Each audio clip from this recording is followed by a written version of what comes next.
respiration in animals, जंतुओं में श्वसन। तो जंतुओं में श्वसन के लिए कहता है कि in animal the animals respire every time,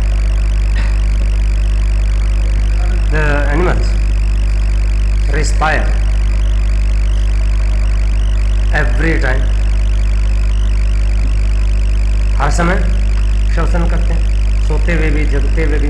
जबकि प्लांट में क्या था, ये दिन के समय तो प्रकाश संश्लेषण करते हैं और रात के समय श्वसन करते हैं, यानी कि रेस्पिरेशन इनमें रात में होता है, जबकि दिन में प्रकाश संश्लेषण होता था, फोटोसिंथेसिस होता था। लेकिन एनिमल्स के अंदर तो ये 24 आवर चलता है। तो जो एनिमल्स हैं उनमें कहता है कि these the animals have respiratory organs for respiration,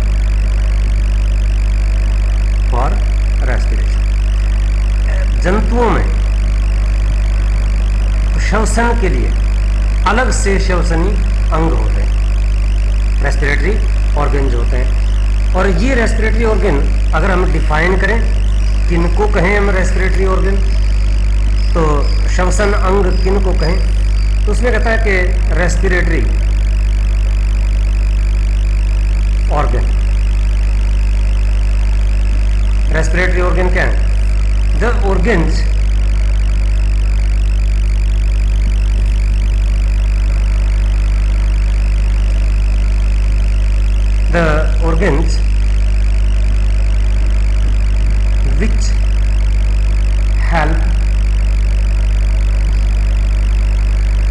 which help in exchange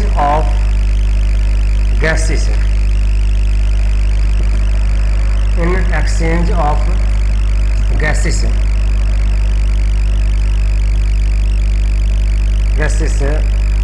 from air, from atmosphere to the body and from body to the atmosphere। वे अंग जो गैसों के आदान प्रदान में सहायता करते हैं, किसमें, वायुमंडल से शरीर के अंदर और शरीर के अंदर से वायुमंडल। उन अंगों को हम कहते हैं श्वसनी अंग, और इनमें रेस्पिरेटरी ऑर्गन्स में, श्वसनी अंगों में अब कहते हैं कि जैसे हमारा नाक है, हमारी त्वचा है, तो ये अलग अलग रेस्पिरेटरी ऑर्गन्स होते हैं, अलग अलग श्वसनी अंग होते हैं। अब कहते हैं कि characteristics of respiratory organ, तो किसी श्वसनी अंग की विशेषता है, ठीक है, किसी श्वसनी अंग की विशेषता है। अब उसमें क्या क्या विशेषताएं होनी चाहिए, ठीक है ना, क्या क्या उसके गुण होने चाहिए। तो उसमें पहला कहता है कि number 1, it should be very very thin, it should be very very thin, यह बहुत बहुत पतला होना चाहिए, for easy exchange of gases, ताकि गैसों का आदान प्रदान आसानी से हो सके, ठीक है। बहुत ही पतला होना चाहिए, अगर मोटा होगा तो उसमें से गैसें डिफ्यूज नहीं होंगी, गैसों का विसरण नहीं हो पाएगा। दूसरा कहता है कि it should have large surface area, it should have large surface area, इसका पृष्ठ क्षेत्र अत्यधिक होना चाहिए। पृष्ठ क्षेत्र कैसे, अब देखिए, अगर हम एक तो ये ले लें ठीक है। अब तो इसका एरिया इतना सा, एक इसको अगर हम खोल लें तो अब एरिया डबल नहीं हो गया, ठीक है ना। तो जितना ज़्यादा एरिया होगा, जितना ज़्यादा क्षेत्रफल होगा, उसमें से गैसों का आदान प्रदान उतना ही ज़्यादा होगा, एक्सचेंज ऑफ गैसेस ज़्यादा होगा। तो इस प्रकार से कहता है कि it should have large surface area. तीसरा कहता है कि it must be richly supplied with, it must be richly supplied with blood.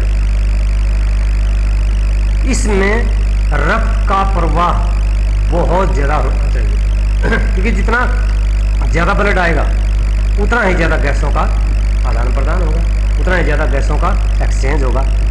और चौथे कहता है कि it should have glands, it must be moist, यह नम होना चाहिए। नम क्यों, गिल्ला होना चाहिए, क्यों होना चाहिए गिल्ला?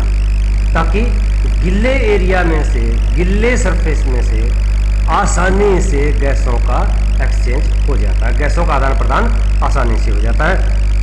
और पांचवा कहता है कि it should be, it must be in direct contact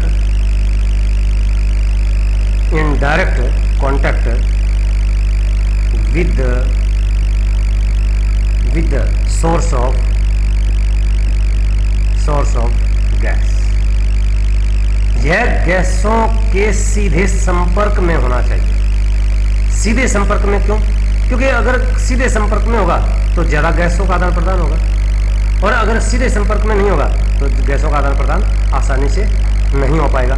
क्योंकि हम, जैसे हमारे अंदर हम कहते हैं कि जो हमारे लंग्स हैं, इन लंग्स में अगर हम सिंपली देखें, साधारण तौर पर अगर हम देखें तो हमारे जो फुफ्फुस हैं, हमारे जो लंग्स हैं, इन लंग्स की जो एरिया होता है वो एरिया बहुत ज़्यादा होता है, लगभग 80 वर्ग मीटर, 80 वर्ग मीटर होता है, ठीक है।